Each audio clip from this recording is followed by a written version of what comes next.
everyone, my name is Allie Owens and today I will be giving a speech with the topic of physician-assisted suicide. It is my goal that at the conclusion of this presentation you will better understand and agree that terminally ill patients should have the right to end their lives by way of physician-assisted suicide.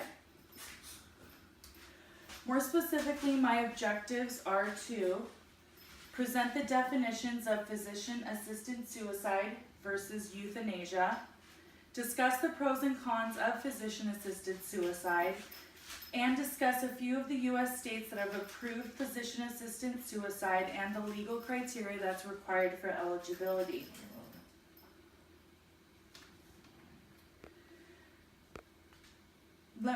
Imagine a mother of two small children who is continuously struggling to stay alive. Drained of all energy and bedbound at home, she fights to breathe due to the cancer that has relentlessly invaded her small body. No longer able to hold her children, she has given up all hope and wants to end her battle with this terminal disease.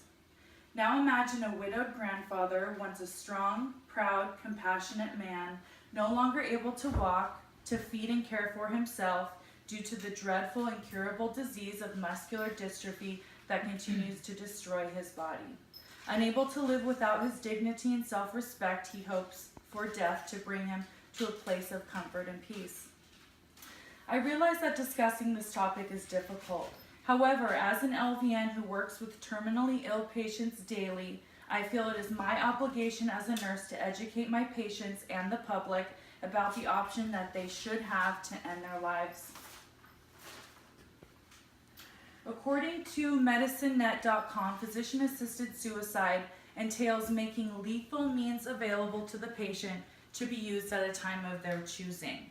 By contrast, euthanasia entails the physician taking an active role in carrying out the patient's requests and usually involves the intravenous delivery of a lethal substance. Now let's discuss a few of the pros. Those who support physician-assisted suicide do so because people have the right to die with dignity and in a humane way. They have a right to humane death. Patients have the right to the kind of treatment they want. It is in the patient's Bill of Rights that the patient has the right to choose their treatment and also to refuse treatment. Lastly, physician-assisted suicide takes away the guilt of a dying patient's burden to their family of financial and emotional burden. With increasing support also comes those critics. That being said, a few of the cons are, according to the Hippocratic Oath that doctors take, it is a violation for physicians to permit giving deadly medication to a patient despite the patient's condition. Secondly, a doctor can also make an inaccurate prognosis when it comes to the amount of time a patient has left to live. With physician-assisted suicide could also open the floodgate to non-critical patient suicides and common people's misunderstandings of what is acceptable for suicide. As this debate unfolds, it is the position of the National Cancer Institute that physicians have an obligation to relieve pain and suffering and promote the dignity of dying patients in their care.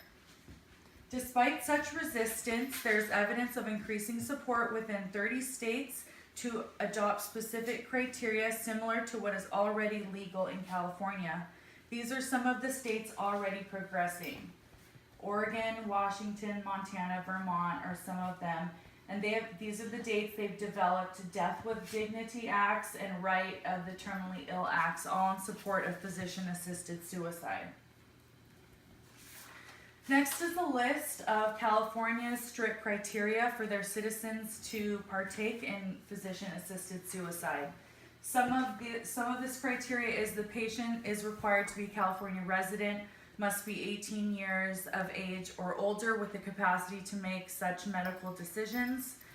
The patient is also required to make 2 verbal requests at least 15 days apart and 1 written request that is signed, dated, and witnessed by 2 adults.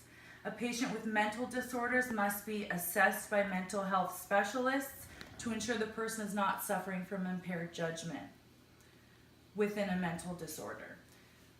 Finally, once the prescription is filled, if filled, a patient must complete a final attestation for an aid in dying drug to end my life in a humane and dignified manner form within 4 hours before self-administering the drug. Today I've presented information on one of the most controversial topics in the U.S. thus far. Until our country recognizes the intrinsic rights of the terminally ill patient to choose physician-assisted suicide and end their lives with dignity and respect, this controversy will continue. In conclusion, I ask you support physician-assisted suicide as a compassionate and respectful alternative for the terminally ill patient. The end. And that's my bibliography. That was good.